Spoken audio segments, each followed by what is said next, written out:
for the first time in a while, we've got a chunk of freshmen and redshirt freshmen, probably 5 or 6 guys that I think are going to get a ton of work in the spring. So, and then you got a couple juniors in the middle, so we kind of got this mesh of old and young with a couple in between. So I think it should be good. I mean, we have numbers for a change, and that's a big difference from the fall when we had so many injuries, and fall was just such a crazy time. But I really think we got some young guys that are going to get some reps, and some older guys that are going to get the reps and maybe make them, an all-conference type player, a better player, and things like that. Go. Stop.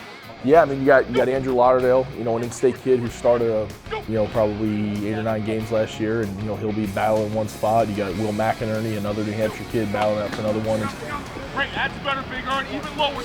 We've lucked out. Andrew went from a tight end to a tackle, and we kind of saw that in the recruiting process. And Will was, when he was in high school, was very skinny, and he put on the weight, and now it's going to be a good lineman for us. So again, it's nice to have, and we got to take advantage of it while they're here. Dane Herron coming back from his injury in the fall, so you got 3 guys right there that 2 of them have the playing experience. One is working his way up there, and then kind of the 4th guy in the mix is Noah Robinson, the kid we had transfer in this winter. So I think there's a ton of athleticism in that group, and it's just getting the right guys on the field that are playing at the highest level and most consistent. Well, I think he's smart.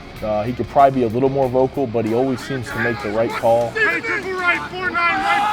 He doesn't overthink what's going on. He diagnoses the play, gets us in the right protection or call or whatever we need to do, and doesn't see more than he has to. And he's got a really good feel for it. And him doing it as a redshirt freshman a couple years ago was kind of a crash course in playing center here. So I think it'll be good for us going forward. Do you feel much like we did a couple years ago when we were kind of clicking that you can just kind of plug a guy in there and we're going to get what we need to get done?